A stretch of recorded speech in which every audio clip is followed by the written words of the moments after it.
Kamu pernah dengar soal Kampung Janda? Sebuah tempat yang tersembunyi di balik perbukitan hijau, yang katanya dipenuhi para wanita dewasa yang kehilangan suaminya, entah karena ditinggal mati atau ditinggal pergi. Tapi yang mengejutkan, kampung ini bukan sekadar tempat tinggal biasa. Ada misteri, ada desas-desus, bahkan ada kisah yang bikin bulu kuduk merinding.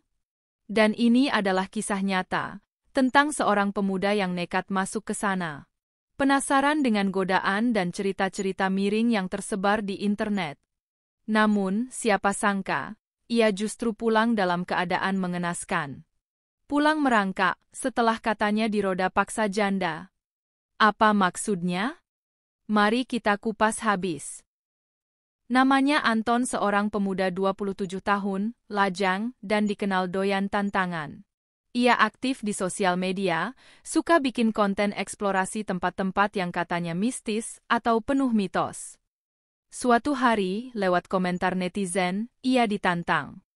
Berani gak masuk kampung janda di pedalaman itu? Katanya, gak semua pria bisa keluar dengan selamat. Dengan modal kamera, motor trail, dan satu nyali yang kadang kelewat batas, Anton pun berangkat. Kampung itu terletak jauh di balik bukit, tanpa sinyal, tanpa listrik, dan akses jalannya pun sempit dan becek. Tapi justru itu yang bikin Anton semakin penasaran. Begitu tiba di sana, suasana terasa berbeda. Tenang, terlalu tenang. Beberapa wanita berusia 30 hingga 50 tahun menyambut Anton dengan senyum yang, entah kenapa terasa mencurigakan. Mereka ramah, sangat ramah. Terlalu ramah. Anton dipersilakan masuk ke sebuah rumah panggung. Disuguhi kopi, pisang goreng, dan pandangan yang menusuk tajam dari mata-mata penuh rindu. Beberapa wanita mulai bertanya hal-hal pribadi. Kamu belum menikah ya? Suka wanita dewasa? Di sini gak ada laki-laki lain, kamu lo satu-satunya. Anton tertawa canggung. Tapi malam belum datang. Saat malam menjelang, suasana berubah. Langit gelap, lampu-lampu minyak dinyalakan. Tapi suara tawa para janda terdengar makin nyaring, makin genit, dan makin menggoda. Anton mencoba menginap, niatnya untuk konten. Tapi justru disinilah awal musibah itu terjadi. Sekitar pukul 11 malam, terdengar ketukan di pintu rumah tempat ia menginap. Seorang janda dengan pakaian tidur tipis berdiri di depan. Mas, saya kesepian. Temani saya ngobrol sebentar ya? Anton menolak, sopan.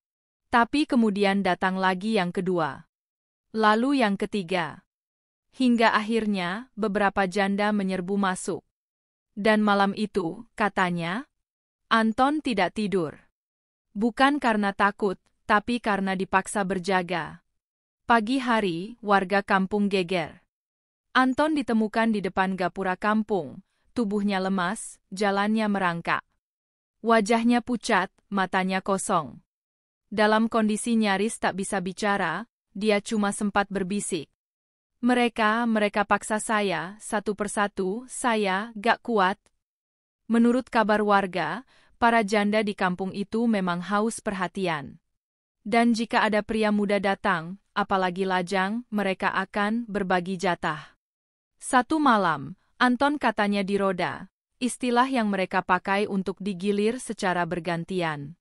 Benar atau tidak, hanya Anton dan Tuhan yang tahu. Setelah kejadian itu, Anton dirawat di rumah sakit selama 3 hari. Tak ada luka fisik serius, tapi psikisnya terguncang. Ia tak lagi aktif di media sosial, tak lagi buat konten eksplorasi ekstrim. Bahkan, menurut sahabat dekatnya, Anton kini takut mendekati perempuan, apalagi yang usianya di atas 35 tahun. Kisah ini viral. Banyak yang mengira ini hoaks. Tapi foto-foto Anton yang lemas di gerbang kampung tersebar. Dan kampung janda kini makin terkenal, meski tetap misterius. Kadang, rasa penasaran memang membawa petualangan. Tapi tak semua tempat boleh dijadikan konten. Ada yang harus dihormati, dan ada yang cukup jadi legenda. Jadi kalau kamu ditantang masuk ke tempat bernama Kampung Janda, Pikir 2 kali. Karena kamu mungkin pulang, tapi tidak sebagai orang yang sama. Subscribe jika kamu suka kisah-kisah misteri dan nyata seperti ini. Sampai jumpa di video berikutnya.